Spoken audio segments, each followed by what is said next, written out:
Amém e amém. Poder sentar, meus irmãos. Abra sua Bíblia aí no Evangelho de João. João, capítulo 20. Na última mensagem, nós lemos o verso 19 até o verso 23. E nós ministramos até o 22. Eu gostaria de falar um pouco ainda aí sobre o versículo 23. E aí depois continuaremos então a partir do verso 24. Eu quero convidar você a ler a palavra de Deus, conforme está escrito aí, verso 19 até o 23. Todos estão comigo? João capítulo 20, versículo 19 ao 23 diz assim: Chegada a tarde daquele dia, o primeiro da semana, estando fechadas as portas do lugar onde estavam os discípulos, com medo dos judeus, chegou Jesus, pôs-se no meio deles e lhes disse: Paz seja convosco. Tendo dito isso, mostrou-lhes as mãos e o lado. Os discípulos se alegraram ao verem o Senhor. Disse-lhes Jesus de novo: Paz seja convosco. Assim como o Pai me enviou, eu vos envio. Dizendo isso, soprou sobre eles e disse: Recebei o Espírito Santo. Todos juntos agora, versículo 23. Se perdoardes os pecados de alguém, estarão perdoados. E se não os perdoardes, não estarão perdoados. Vamos orar? Muito obrigado, Senhor, pela Tua palavra.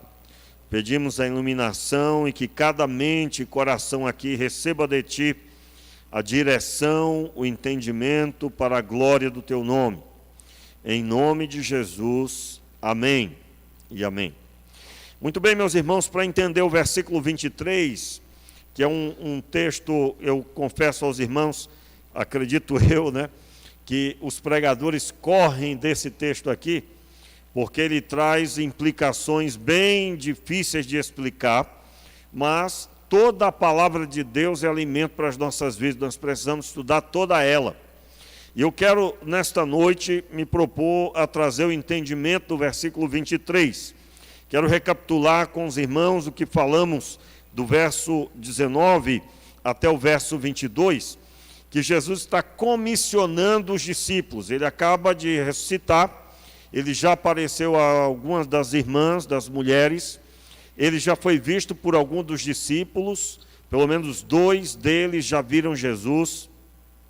E agora ele aparece a primeira vez no meio deles. Eles estão reunidos. Só tem um faltoso aqui, que é Tomé, mas logo em seguida é listado a respeito disso. E Jesus comissiona os discípulos. É nesse momento que Jesus declara no final do verso 19, paz seja convosco. E eles precisavam muito disso. Por quê? Porque eles estavam ali fechados num local, com medo dos judeus, com medo do que lhe fosse acontecer. E Jesus então os comissiona. Versículo 21, vamos rever aí as palavras de Jesus. Jesus repete então, paz seja convosco, e ele declara: assim como o Pai me enviou, eu vos envio. Então, note aqui, assim como o Pai me enviou, eu vos envio. Jesus estava dizendo aos discípulos que eles seriam enviados como o Pai enviou a Jesus. Então, vamos recapitular rapidamente aí em como que Jesus foi enviado. Jesus nasceu de novo, nasceu do Espírito, nós também somos nascidos novamente quando cremos, quando nos entregamos, quando o Espírito Santo nos levou a crer, nós temos o novo nascimento. E nós recebemos o Espírito do Senhor. Jesus havia recebido o Espírito de Deus, tinha vindo sobre ele. Os irmãos vão comprovar logo em seguida que ele é batizado, o Espírito Santo vem sobre ele. E no texto de Lucas, capítulo 4, ele declara, ele lê o texto de Isaías na sinagoga, e ele declara que aquele texto que dizia: o Espírito do Senhor está sobre mim, pelo que me ungiu Aí tem a listagem: dar vista aos cegos, pôr em liberdade os oprimidos, anunciar o ano aceitável do Senhor.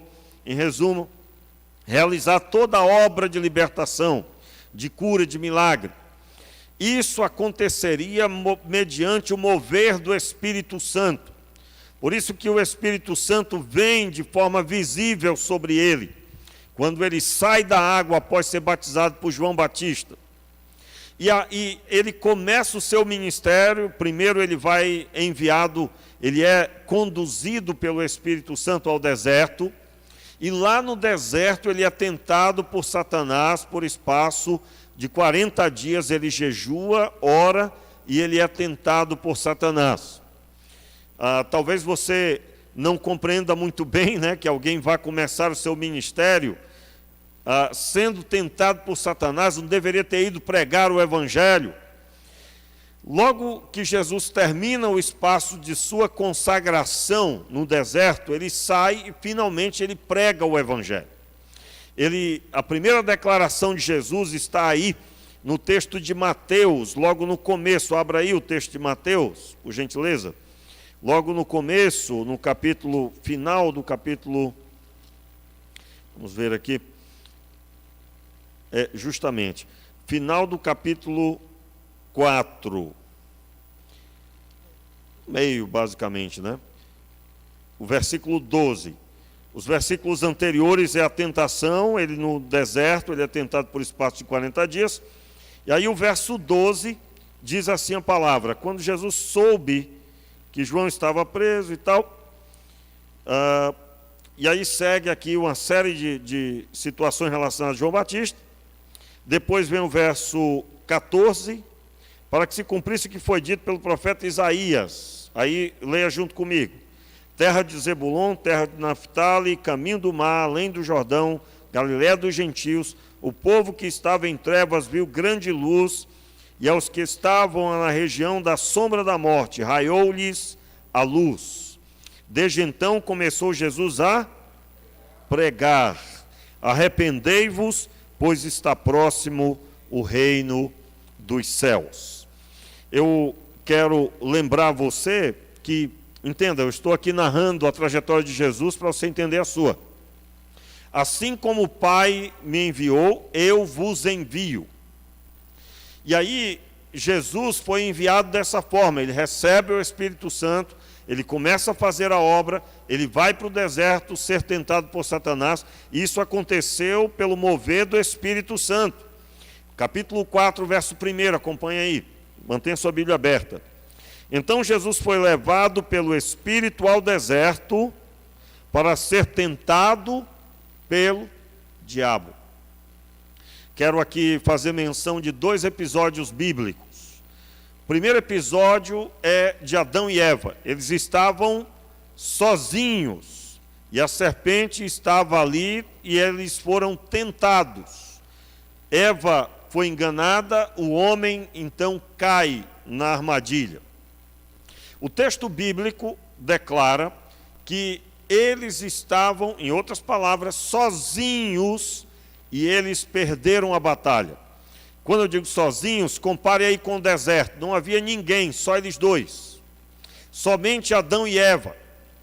E agora, o outro episódio alusivo à necessidade de Jesus ir para o deserto, ser tentado pelo diabo, é as tentações que o povo de Israel passou no deserto.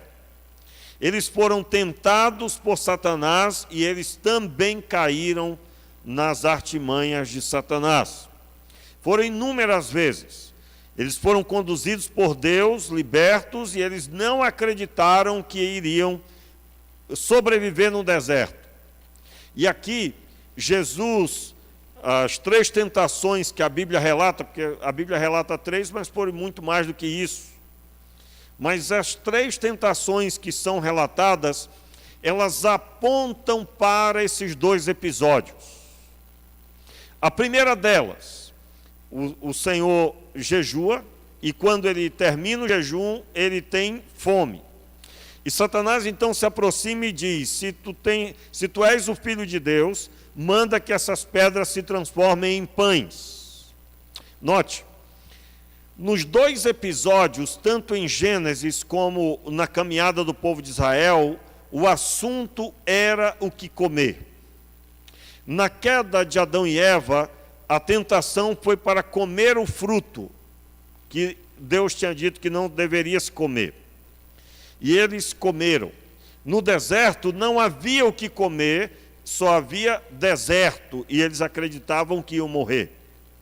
E agora Jesus está no deserto, e ele então recebe uma proposta de que ele deveria testar se ele realmente é o Filho de Deus.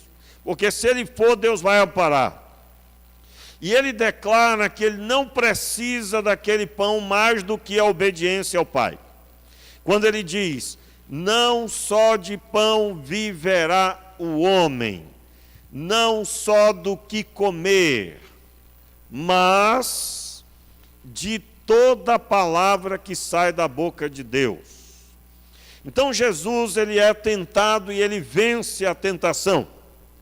Ele está agora diante daquele que havia vencido Adão e Eva, havia vencido o povo de Israel, conduzindo-os à queda. E ele está agora derrotando esse que havia derrotado. E nas três tentações, nós vemos Jesus apontando para a vitória diferente do que foi com o povo de Israel. Jesus venceu no deserto Satanás.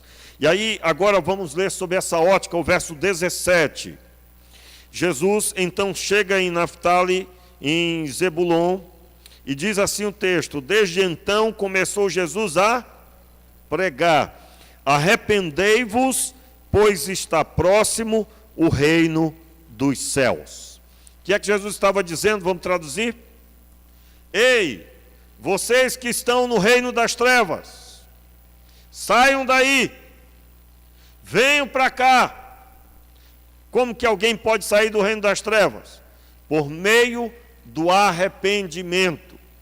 Arrependam-se dos seus pecados, e então você sai das trevas. E veja, Jesus tinha autoridade para falar, para sair das trevas, sim ou não?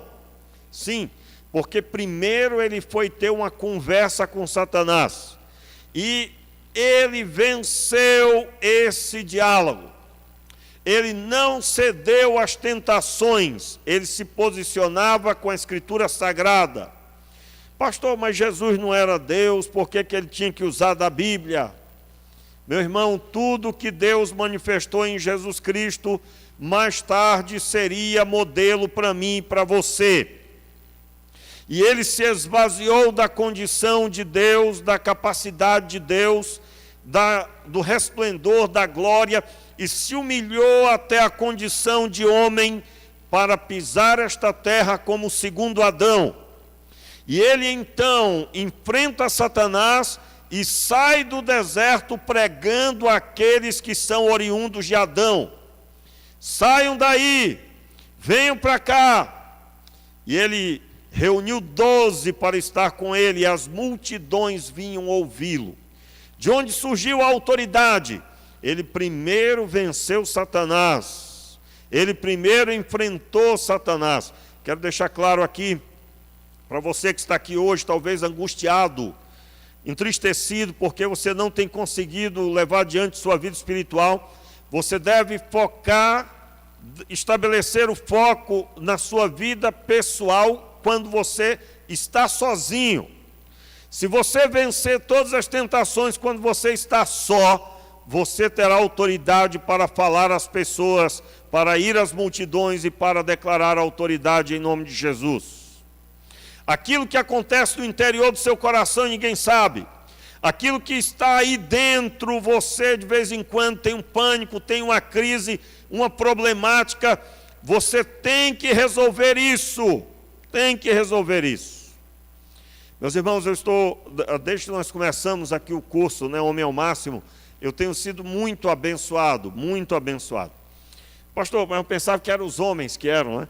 Irmãos, quando a gente dá um estudo bíblico, um discipulado, eu vou dizer para você, eu não sei quem está sendo mais abençoado, se é quem está ministrando ou quem está recebendo. Por quê? Porque a cada ministração, a sentir a presença de Deus, receber da parte de Deus, sentir a sua presença, ter a convicção de que você está ensinando, ouvir o que Deus está fazendo, isso é extraordinário. E ao mesmo tempo, para ministrar, você tem que estudar, você tem que se preparar, você tem que andar em retidão, e isso leva você a ter experiências. Eu me lembro das perguntas que eu não tinha resposta, e quantas têm sido respondidas nos últimos tempos, depois que nós começamos esses cursos. Porque uma delas, vou dar um exemplo para você, eu sempre tive uma série de perguntas sobre, por exemplo, maldição hereditária. E eu não compreendia muito bem, ainda que vi muita gente ser liberta, muita gente ser restaurada, mas muitas também não. E nos últimos tempos, como Deus tem aberto a visão sobre isso, e aquilo que antes eu chamava de maldição hereditária, na verdade, a repetição das mazelas que acontece na vida dos pais e permanece na vida dos filhos. Por exemplo, você vai acompanhar um casal, uma pessoa, aliás, falando de uma forma geral, e você descobre que os pais haviam terminado o casamento, haviam se separado, e agora os filhos estão também. A vida do pai era uma vida com a característica de destruição, A, B, C, e agora os filhos também estão com a mesma característica. E na lição, né, uma das lições do Homem ao Máximo, e também no aprofundamento do curso Comunicação, eu tenho sido levado a uma reflexão profunda sobre isso, e é claro também os irmãos que têm estudado, acredito plenamente. E essa reflexão tem respondido estas perguntas. E nós temos descoberto que, na verdade, meus irmãos, todas as pessoas que sofreram as mazelas na família, que tiveram a influência de pais que deixaram marcas, estas mágoas, elas geraram comportamento, essas dores, essa dor que foi causada, em muitos casos gerou a reprodução daquilo que a pessoa não perdoou ainda. E a narrativa até mesmo do livro, né, tem uma história lá interessante de um pai que procura o pregador, o escritor do livro, o pastor Edwin, e ele conta a história que seus filhos estão no alcoolismo. Pedi um pouco de água. Seus filhos estão no alcoolismo. E o pastor Edwin pergunta para ele a respeito da vida dele. Ele diz que também tinha sido alcoólatra, ainda que naquele momento era crente. E aí ele pergunta para aquele homem: olha, você já pediu perdão para os seus filhos por todas as dores que você fez eles passarem quando você era alcoólatra? Aí aquele homem responde: não, nunca pedi. Irmãos, aqueles filhos sofreram nas mãos daquele pai alcoólatra. E a dor que eles carregavam gera uma mágoa, e essa mágoa faz com que aquilo que eu me magoei se torne exatamente o comportamento que agora adoto. Em outras palavras, tem uma multidão de pessoas que sofreram com adultério, mas o adultério os persegue porque não liberaram perdão para aqueles que os atingiram. Pessoas que sofreram com as mentiras de seus pais, com as mazelas, seja qual forem, quando se apercebem, de repente descobrem que tem o mesmo comportamento. Você vai acompanhar a pessoa, aí você descobre que a pessoa sofre até hoje com aquelas dores e acaba reproduzindo as mesmas mazelas. Como pode, irmãos, uma pessoa ter sofrido com as dores causadas pelos pais, mas não consegue se livrar delas e tem um comportamento igual? Se eu perguntasse aqui quem já viu isso acontecer, você certamente teria visto, já deve ter história para contar. Obrigado, irmão. Você deve ter história para contar. Eu não estou dizendo que isso é uma regra absoluta, mas que é preciso investigar o próprio coração. Você já liberou perdão para os seus pais? Eu quero lembrar, irmãos, que o perdão é a base da nossa caminhada. Sem o perdão, nós não estaríamos aqui. Cristo morreu para nos perdoar. Você não poderia promover o perdão da sua própria vida, mas Deus promoveu em Cristo Jesus. Então nós temos que seguir o exemplo. E aí eu estou colocando assim para dizer para você o seguinte: quando Jesus declarou: arrependei-vos, pois está próximo o reino de Deus, eu preciso me arrepender de tudo quanto que eu cometi de pecado. Eu considero um dos maiores pecados sobre essa terra carregar mágoa dos precursores, daqueles que te deram a vida, seus pais. Meus irmãos, tanto é que a Bíblia diz que é punido de morte quem tem ali, quem desonra os pais, né? É punido de morte. Eu quero deixar claro que seu pai pode estar preso, sua mãe pode estar presa, mas é sua mãe, você não existiria se não fosse através deles. Não existiria. Quero deixar claro: pastor, mas eu tenho vergonha. Meu irmão, você teria que ter vergonha de pecar, mas não vergonha de viver a fé. É isso que nós estamos falando. E isso é cristianismo, irmãos. Não tem um aqui que não tenha sido perdoado de um tão grande mal. É ou não é verdade?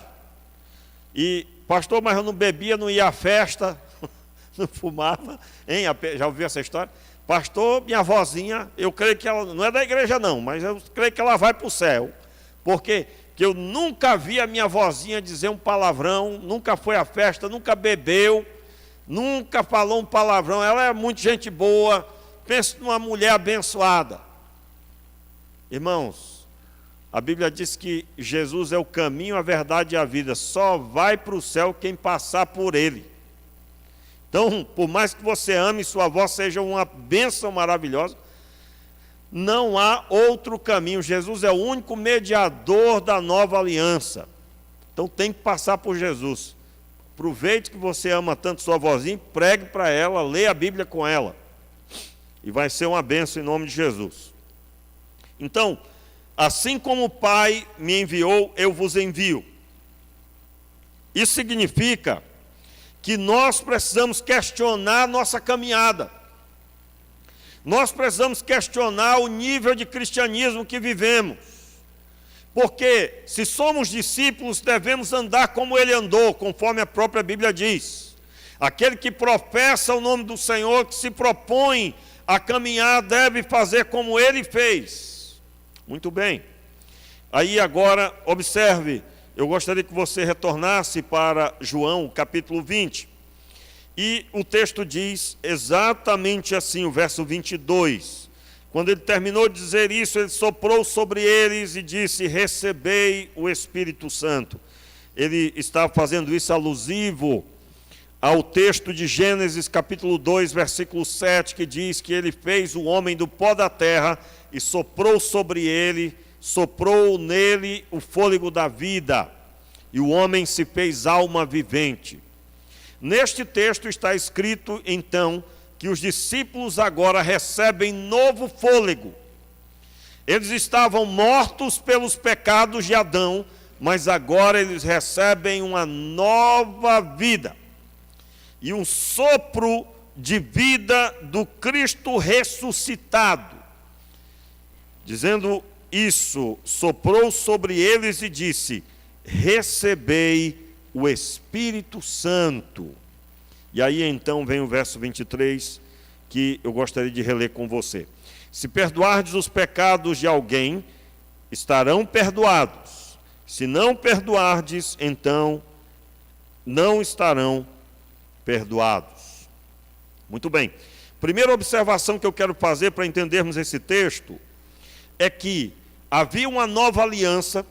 Essa nova aliança feita no sangue de Jesus estava agora inserida na vida dos discípulos. Jesus andou por cerca de 3 anos e meio com os discípulos. E nesse período Jesus ministrou a palavra de Deus sobre a vida deles. Se você quiser, por exemplo, tem um filme, né, que é um bom divertimento para quem gosta, que o nome do filme é, se eu não me engano, O Livro de Eli. Quem conhece? Quem já assistiu? O livro é bem interessante, ele gira em torno da Bíblia. A Bíblia não existe mais, só tem um homem com a Bíblia. Se você não assistiu, eu vou entregar alguma coisa aqui agora, né? Mas tem problema, assista que você vai gostar da história. E ele carrega a Bíblia e todas as pessoas querem a Bíblia. Aliás, um homem, um vilão do filme, quer aquela Bíblia. E ele carrega essa Bíblia, tentam matá-lo várias vezes, ele consegue sair de todas as situações. Depois fica claro que ele é cego, e então ele consegue chegar num determinado local, e a palavra de Deus que ele carregava, na verdade, era um livro em branco. A Bíblia estava toda memorizada por ele. E ele vai ditando a Bíblia, e uma pessoa vai transcrevendo agora, vai escrevendo a Bíblia que ele tinha toda gravada em sua mente. Meus irmãos, é um filme, acredito, eu não estudei para saber quem idealizou, mas ele transmite uma mensagem fortíssima. Quando os discípulos andaram com Jesus, Jesus transferiu para eles o que ele recebeu do Pai. Eu quero aqui listar para você esse texto, volte aí um pouquinho no capítulo 17. Capítulo 17 de João. Acompanhe.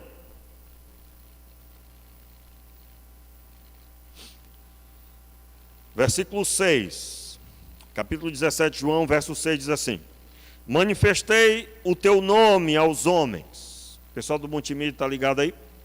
Vamos lá, obrigado. Manifestei o teu nome aos homens que me deste do mundo. Eram teus e os deste a mim. E eles guardaram a tua. Guardar significa receber no coração. Guardaram a tua palavra. Agora sabem que tudo o que me deste provém de ti, pois lhes dei as palavras que tu me destes, e eles a receberam. Verdadeiramente conheceram que saí de ti e creram que me enviaste. Você está vendo a seriedade do que foi a caminhada com Jesus? Está vendo? Entenda aí, irmão, receba aí, receba aí sobre a sua vida. Se você declara que caminha com Jesus, e como é que nós caminhamos hoje? Você medita na Escritura, ora, busca e crê na Escritura, que ela é a palavra de Deus para você. Se algo não mudar na sua vida, você tem que questionar essa sua caminhada. Porque literalmente o Senhor continua fazendo o que Ele fez com os discípulos, até hoje. Há uma transferência do que está nele para você. Por que não acontece em abundância isso? Porque muita gente vai buscar Deus cheio. Você tem que buscar Deus vazio. O que acontece se eu for no posto de gasolina agora com o tanque cheio? Vou poder colocar alguma outra gasolina? Nenhuma. Então imagine essa gasolina no tanque, sendo tudo que você aprendeu dos seus pais. Tudo você aprendeu com algum outro homem de Deus. Quero deixar claro, irmãos, eu estou aqui ensinando a Escritura, você tem que estar conectado com a Escritura. Aliás, hoje em dia, infelizmente, as pessoas se conectam com outras pessoas e esquecem que o que há de valor no que está sendo ensinado é a Escritura Sagrada. Os homens vão e vêm, mas a Escritura Sagrada permanece para sempre. Diga amém aí, meu irmão. Então é ela que vai ferver no meu coração.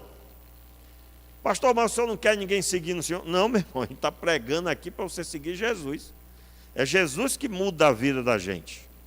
Se você encontrar algum pastor querendo aplauso para ele, querendo louros, né, como diz o dizer popular, querendo ênfase, querendo que você ponha uma coroa nele, uma cadeira para ele sentar mais diferente das outras, meu irmão, sai fora disso aí, porque Jesus morreu para conectar você com Ele.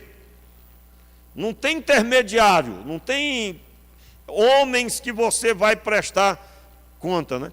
Conta a história aí de um rapaz, um testemunho, né? Testemunho, posso dizer. O rapaz ia sair da igreja e o pastor da igreja pensava desse jeito aí, torto, né? Aí o pastor da igreja, na hora que o rapaz ia saindo na porta, ele disse, ei, aí ele fez assim. Pegou a bênção que estava sobre o rapaz de volta, ó. Fez assim, ó. Aí, rapaz, quando eu ouvi isso aí, dá uma boa piada isso aí, dá para a gente rir quando a gente estiver assim meio na luta, a gente lembra de um negócio desse.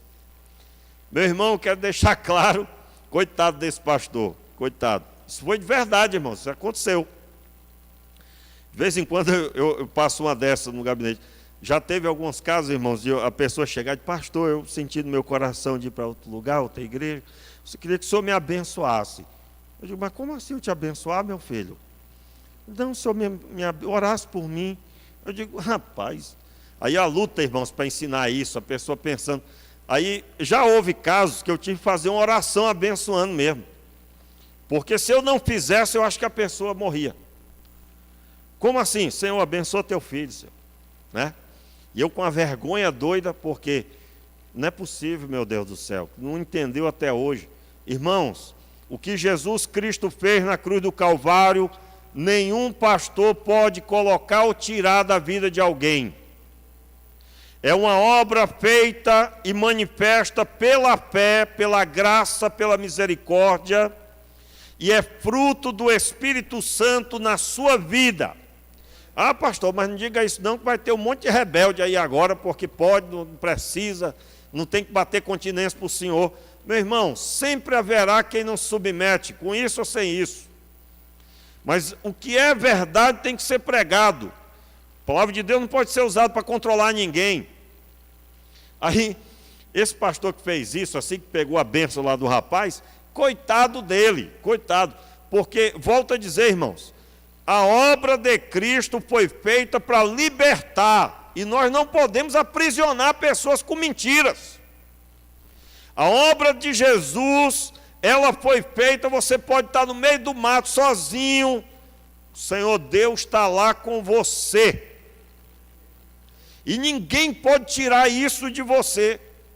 Ah, mas fulano é rebelde, pastor fulano não sei o quê. Meu irmão, daqui a pouco Deus dá uns 3 tapas nele e dá um corretivo espiritual, não é não? Dá ou não dá, irmãos? Dá a hora. E eu vou dizer para você, ninguém pode fugir disso. Pega uns 3 tapas de Deus. A Bíblia diz ou não diz? Eu gosto da tradução que Deus açoita quem toma por filho. É legal o termo açoita. Aí vem o crente Nescau, Danoninho, Deus dá umas plumadas, né? Pega uma pluma e vai lá, porque Deus ama, pastor, então é uma pluma. Não, meu irmão, lá está escrito, Deus açoita a quem toma por filho. Como assim? É filho, tem que ser corrigido. Corrigido. Então, quero deixar claro aqui para os irmãos, nós precisamos dessa realidade espiritual. Nós precisamos ter esse relacionamento. Quando nós pregamos aqui, nós estamos expondo a palavra de Deus. A palavra de Deus está dizendo que Jesus pegou o que ele recebeu e ministrou na vida dos discípulos. Entenda aí, irmãos, para abrir a visão. Os discípulos estavam agora com tudo que Jesus recebeu, sendo ministrados. Vamos reler aí o texto. Verso 6. Manifestei o teu nome aos homens que me deste do mundo. Eram teus e os deste a mim. E eles guardaram a tua palavra. Agora sabem que tudo o que me deste provém de ti. Olha só o que Jesus estava dizendo.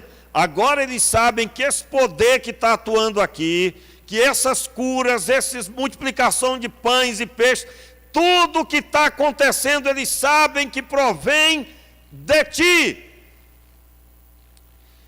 E aí segue o texto. Pois lhes dei a tua palavra, verso 8, lhes dei as palavras que tu me destes, e eles a receberam. Verdadeiramente conheceram que saí de ti, e creram que me enviaste. Você lembra quando Jesus disse assim: essa é a vontade de Deus, que conheçam a Ti como único Senhor e ao Seu Filho que Tu enviastes. Então, eu quero aqui declarar, meus queridos, que os discípulos receberam o impacto da palavra. E aí, volte agora para João, capítulo 20, versículo 23. Se perdoardes os pecados de alguém, estarão perdoados. E se não perdoardes, não estarão perdoados. Veja bem, eles receberam a palavra, correto? Eles receberam tudo que Jesus tinha recebido, correto, irmãos? E agora eles iriam pregar o Evangelho. O Evangelho era algo novo. Eles precisavam agora ensinar as pessoas. Quando eles estivessem ensinando, eles iam ensinar o quê? Eles iriam trazer uma dimensão do que é o pecado e, portanto, eles estariam listando ao povo o que é o pecado, e se alguém não se adequa a isso, essa pessoa não será recebida. Entenda aí, meu irmão, nós estamos falando de um ambiente, os discípulos aqui, eu quero só recapitular um pouquinho mais à frente. Jesus aparece por espaço de 40 dias, depois vem o texto de Atos dos Apóstolos, acompanha aí. Eu tenho 10 minutos ainda, 10 minutos preciosos. Vamos lá. Capítulo 1, está aí Jesus ministrando, ele está com os discípulos. No capítulo 1, ele sobe para a glória. Os anjos de Deus que vieram dizem que ele voltará. E ele, ao subir, os discípulos agora vão inaugurar a sua caminhada só com o mover do Espírito. Jesus não está mais com eles. O capítulo 2, eles são cheios do Espírito Santo. E agora, eles têm Mateus, João, Lucas e Marcos para ler. Amém, irmãos? Vocês estão ligados, né? Eles não têm. Qual é a única fonte de conhecimento do que Jesus ensinou? Qual é? A vida dos discípulos. Eles receberam a palavra que Jesus recebeu do Pai, e eles receberam só metade, sim ou não? De acordo com o texto de João, eles receberam todas as palavras que tu me deste. Quem é que tinha todas as palavras que Jesus recebeu da parte do Pai? Os discípulos. Entenda aí, eu creio que agora você está compreendendo como que se encaixa essa história. Aqueles que vocês perdoardes, será perdoado. E aqueles que vocês retiverem, em algumas traduções está escrito assim, será retido. Por quê? Porque os discípulos, ao contemplar as pessoas, ao receber as indagações, ao ter as perguntas, olha, eu fiz assim desse jeito, está certo, apóstolo Pedro? Eles então diriam, sim, foi assim que Jesus nos ensinou. E se alguém endurecesse e dissesse, não, não concordo com isso, olha, seu pecado não será perdoado porque você não se submete ao ensino. Irmãos, quem caminha com Jesus, caminha vazio. Ah, pastor, é muito difícil de entender isso, então vamos lá? Vamos só mais umas pancadinhas.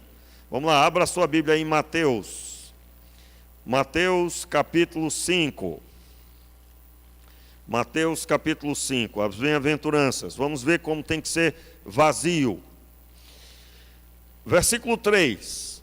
Bem-aventurados os pobres porque deles é o reino dos...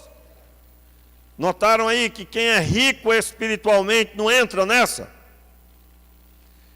Bem-aventurado, o que significa bem-aventurado? Aventurado significa feliz.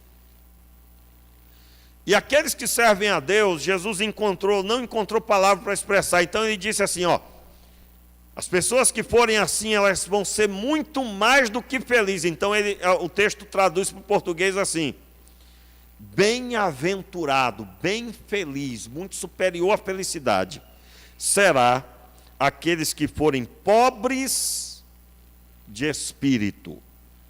O que é uma pessoa pobre de espírito? É uma pessoa que olha para a sua vida e sabe que ele tem uma natureza de pecado, que Adão pecou e que ele não tem nada de bom em si mesmo. Portanto, ao se aproximar de Deus, ele chega prostrado e plenamente vazio, ou seja, pobre de espírito. Vamos ver se você é pobre de espírito. Você lê um texto bíblico, eu vou fazer a famosa pergunta, né? Fiz o pessoal hoje, a semana do curso. Famosa pergunta. Fecha sua Bíblia aí, fecha aí. Deixa marcadinho onde você está com ela aberta. Fecha aí a sua Bíblia. Levante aí a sua Bíblia. Você vai abrir a sua Bíblia aí agora. E eu pergunto, você vai abrir e vai receber o impacto da palavra. Você diz amém ou vai analisar? Amém ou vai analisar? Marcão já disse amém ali. Amém ou vai analisar? Vamos lá, gente, está com medo, vocês estão com medo, hein? Amém ou vai analisar? Não vou fazer isso, né? Quem vai analisar, baixa a Bíblia. Não vou fazer isso. Meu irmão, se veio aí no seu coração, vou analisar, você não é pobre. Mas se você disse amém de verdade no seu coração, você é pobre de espírito. Como assim? Pastor, eu nem sei o que eu vou ler, mas eu já estou dizendo amém. Por que eu já vou dizer amém? Sem nem saber o que eu vou encontrar. Eu abro aleatoriamente, mas por que eu digo amém? Porque eu sei que a Bíblia é a palavra de Deus. E que dela eu tenho vida, portanto eu não tenho medo. E eu não vou com a minha análise. Bem, vamos ver, vamos analisar. Vejo que esse texto não é para mim. Isso aqui é para o fulano, cicrano, tem um rapaz lá, meu vizinho, que precisa desse texto. Se ele estivesse aqui. Cabra velho ruim. Pense num cabra velho. A gente sai até de perto, pode vir um raio na cabeça dele e pega na gente. Não é não? Pega na hora, meu amigo. Agora, isso é novidade sobre a terra? Jesus proferiu isso, irmãos. Então, pobre de espírito é alguém que não mede forças com Deus. É alguém que sabe que Deus é Deus. Irmãos, quando eu vejo um texto difícil, faz muito tempo que eu não vejo isso, no sentido que eu logo já coloco por terra logo. Mas houve um tempo que eu olhava e dizia, rapaz, eu não estou entendendo não é possível que esse texto não está dizendo isso. Mas como assim? Aí eu matava o assunto dizendo, declarando diante de Deus, eu não entendi o texto, não sei como é que é aqui, mas uma coisa sei, Deus é sempre verdadeiro. E eu é que não tenho entendimento para entender, mas eu sei que no tempo certo o Senhor Deus me dará graça.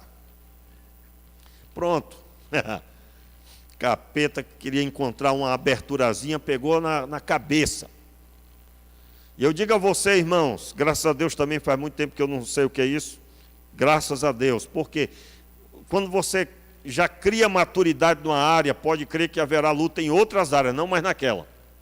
Mas eu me lembro, há muito tempo atrás, eu ainda estava no Acre, e eu de vez em quando tinha alguma crise para com a escritura, ficava assim na minha cabeça, pensando nas besteiras. Aí, eu me lembro quando Deus trouxe a cura, eu declarei essas falas que nem eu disse aqui agora. E eu me lembro de uma vez que marcou, que eu fiz uma declaração de fé, e eu comecei a declarar, chamar a Escritura Sagrada para sobre a minha vida. Eu declaro sobre a minha vida, está repreendido todo mal, está quebrado toda cadeia, toda corrente, toda opressão maligna agora bato em retirada. Eu sirvo a um Deus vivo e verdadeiro, Criador dos céus e da terra. E comecei a proferir, meu irmão. Comecei a sentir a presença de Deus, como estou sentindo agora. Começa a falar, começa a sentir a presença de Deus. Por quê? Porque naquela hora eu tenho certeza que da mesma forma que quando se busca a Deus, você tem o mover do Espírito. Se você começar a enfraquecer, você pode ter o mover das trevas e muitos não percebem. Começa a vir uma duvidazinha, começa a vir uma crisezinha e a pessoa não corta aquilo. Ela vai caminhando achando que é besteira, que porque eu estou aqui de bobeira, por isso que eu estou pensando essas coisas. Não, meu irmão. Você tem que vigiar, tem que abrir o olho.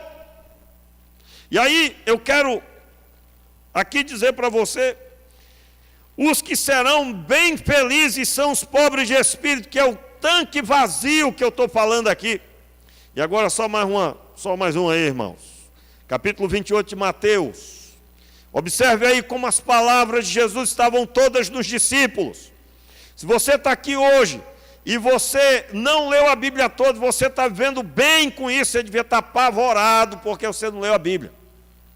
Se você não leu a Bíblia toda, e aí quando terminar, o que eu faço, pastor? Leia de novo. E quando terminar, leia mais uma vez. E agora, você deve estudar a Bíblia. E aí o texto diz assim, vamos ler o texto clássico, né? Versículo 18. Capítulo 28 de Mateus, verso 18.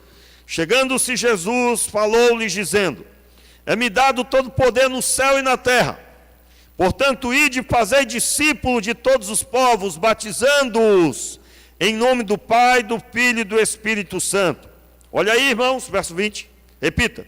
Ensinando-os a obedecer a todas as coisas que eu vos tenho mandado. E certamente estou convosco todos os dias até a consumação do século.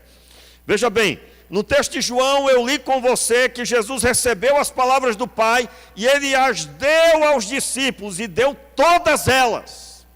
E o impacto dessa palavra é que os discípulos agora tinham convicção de que o poder que havia em Jesus, que todo o mover que havia através dele, era do Pai.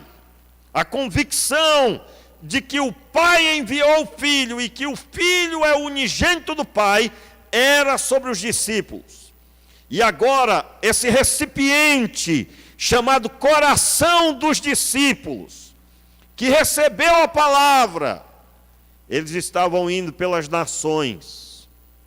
E Jesus olha e diz: agora ide e fazei discípulos, como eu fiz de vocês. Assim como eu fui enviado, vocês também devem ser.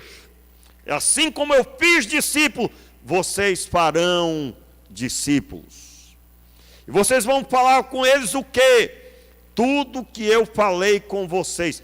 Irmãos, veja, o cristianismo é a transferência das palavras recebidas.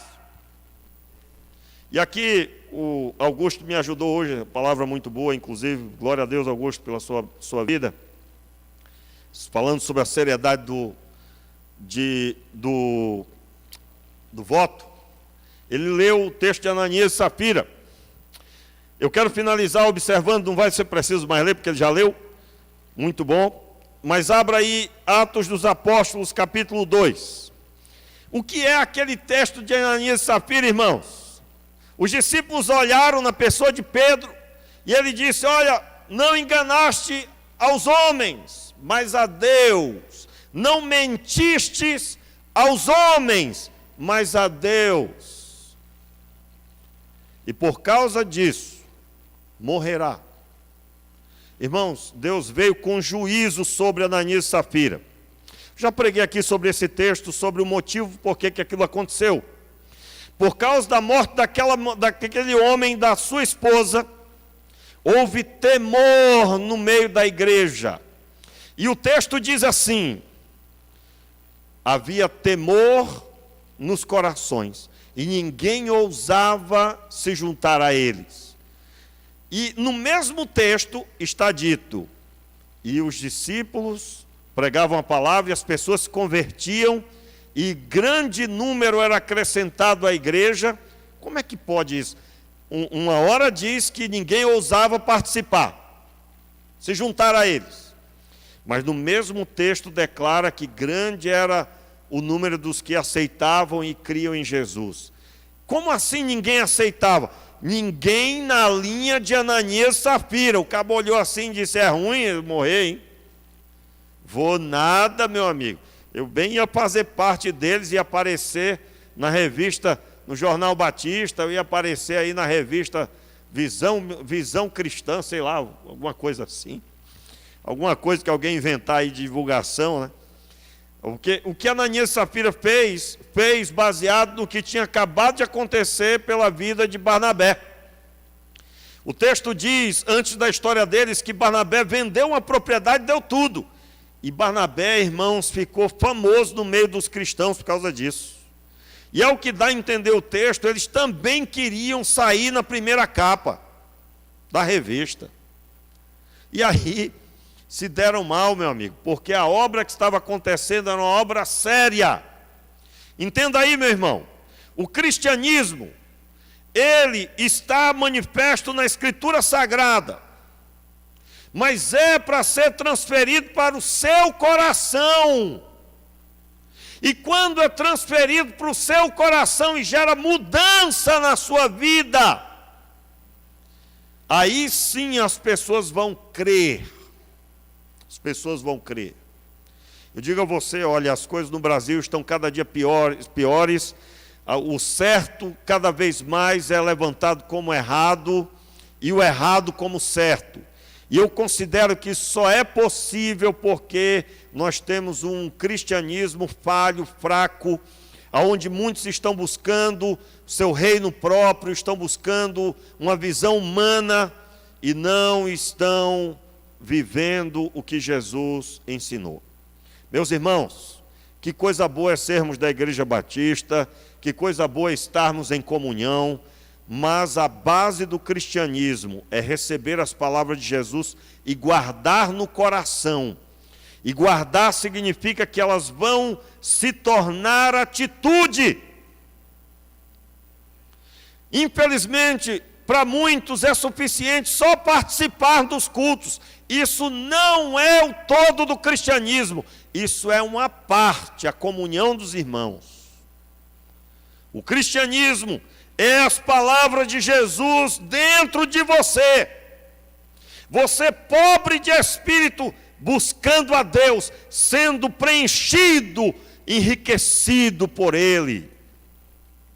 E aí, meu irmão, o resultado disso é o crescimento. Eu quero fortalecer estas palavras lendo o que está escrito aí no capítulo 2, eu estou encerrando. O texto diz assim: as primeiras conversões, aliás, isso mesmo, capítulo 2, e aí o versículo 37 diz assim: ouvindo eles isso, afligiram-se em seus corações, perguntaram a Pedro e aos demais apóstolos: que faremos, irmãos? Disse-lhes Pedro: arrependei-vos e cada um de vós seja batizado em nome de Jesus Cristo para perdão dos pecados, e recebereis o dom do Espírito Santo. Observe aí, quem foi que deu a direção do que tinha que ser feito? Pedro. Eles tinham já o Evangelho de João para ler, irmãos? Aquelas pessoas convertidas tinham já o texto de Mateus? Só para você ter uma ideia, irmãos, o texto de Mateus, ele foi escrito mais ou menos no ano 70. O texto de João foi escrito no ano 90 depois que Cristo morreu. Ou seja, cerca de 60 anos depois que Jesus morreu. Menos que isso, um pouquinho. Os irmãos estão entendendo o que eu estou dizendo? Então, não havia a escritura que nós temos hoje. Como é que é hoje?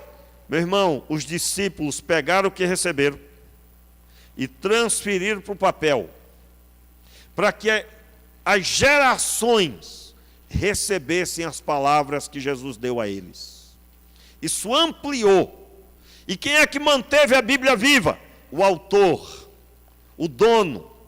A palavra de Deus, o nome já está dizendo, o autor dela velou para que ela fosse produzida e guardada e livre da mão do homem.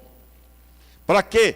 Para que você, ao ler em casa, com o coração compungido, com sua alma aberta para receber, com seu coração vazio para receber o todo de Deus, você pudesse ser preenchido com todas as palavras de Deus. E a vida que Jesus declarou, que não só de pão viverá o homem, mas de toda a palavra que sai da boca de Deus acontecesse.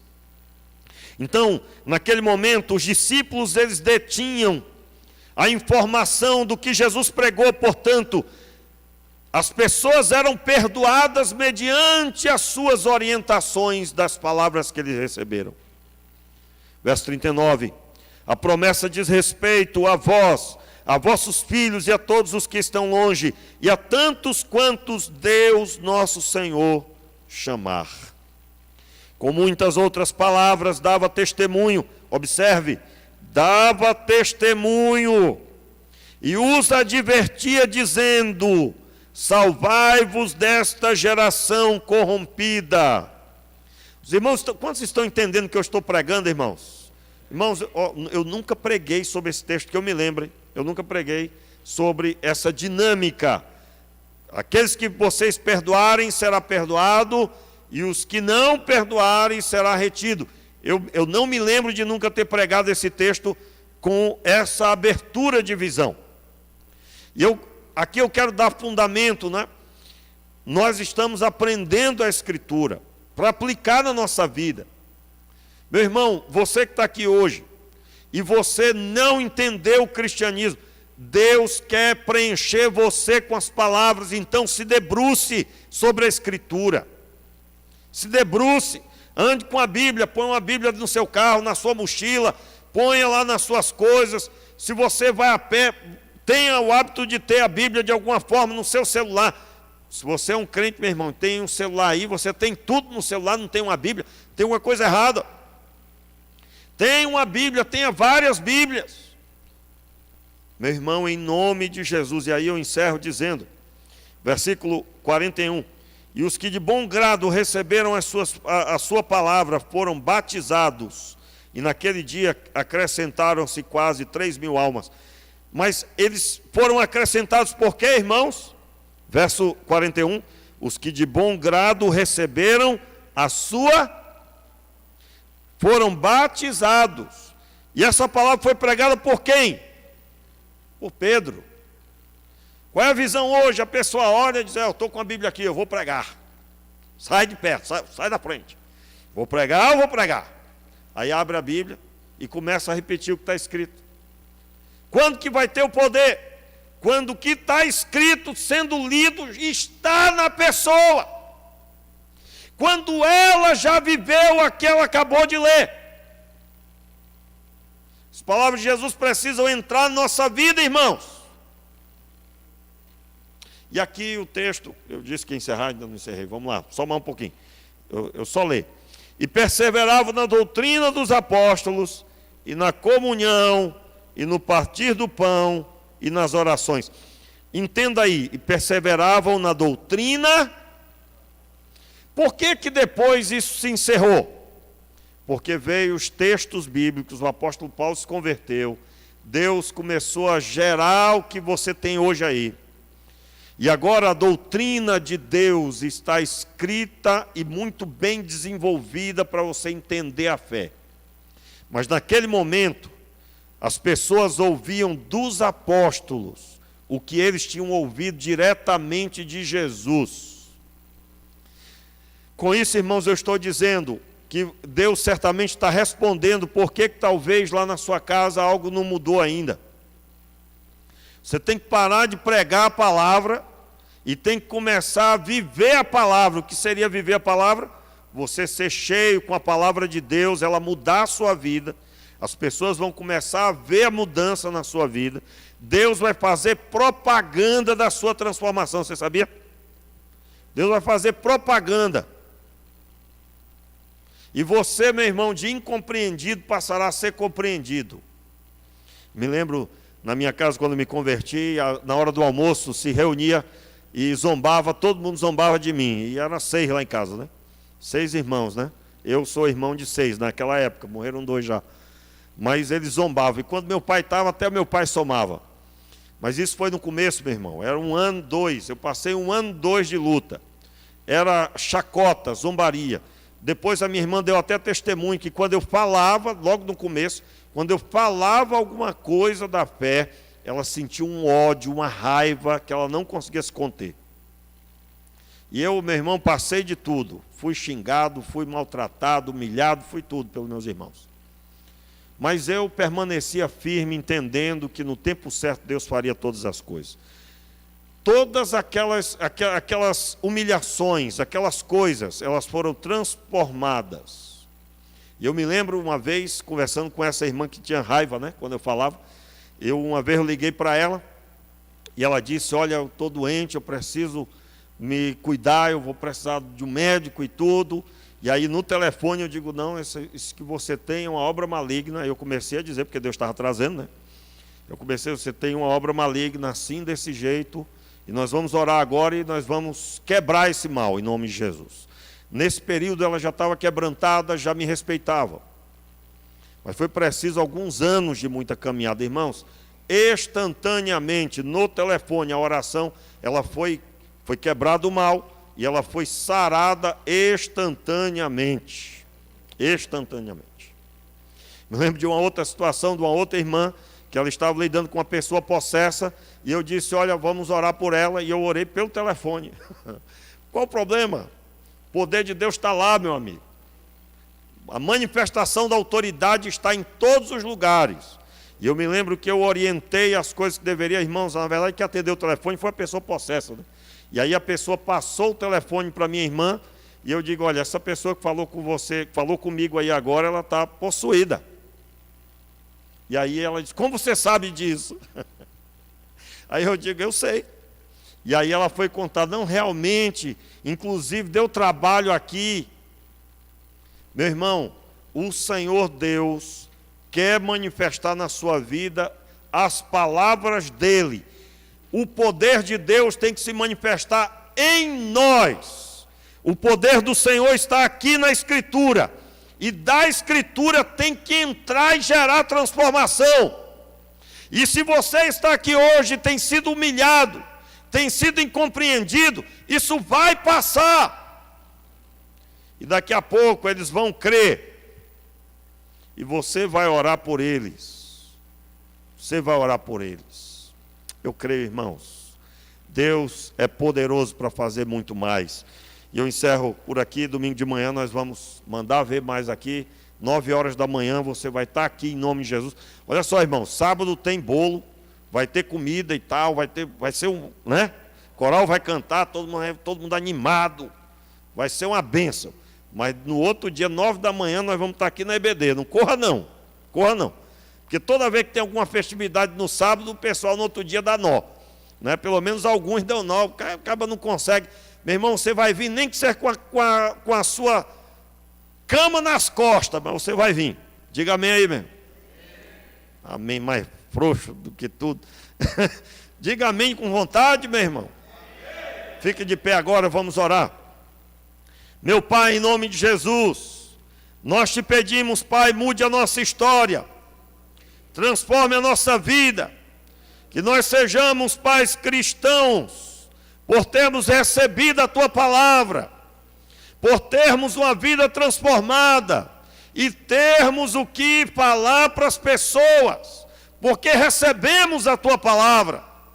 Ministra, Senhor, na nossa vida, quebra o que tem que ser quebrado, restaura o que tem que ser restaurado na nossa vida, Pai, e dai-nos a transformação, que não sejamos, Senhor, pessoas que vão examinar, questionar, aliás, as coisas do Senhor, mas nós vamos nos submeter, estaremos de coração aberto, com a vida aberta para receber da parte do Senhor. E é claro, meu Pai, que o Senhor Deus faça a sua obra através de nós, em nome de Jesus. Levante as suas mãos. E agora que o amor de Deus, que a graça do nosso Senhor e Salvador Jesus Cristo, que as consolações do Espírito Santo estejam sobre a tua vida, sobre a tua casa, sobre o teu trabalho, e aonde colocar a planta dos teus pés seja dada em nome de Jesus. Amém e amém. Dê um aplauso ao Senhor. Meu irmão,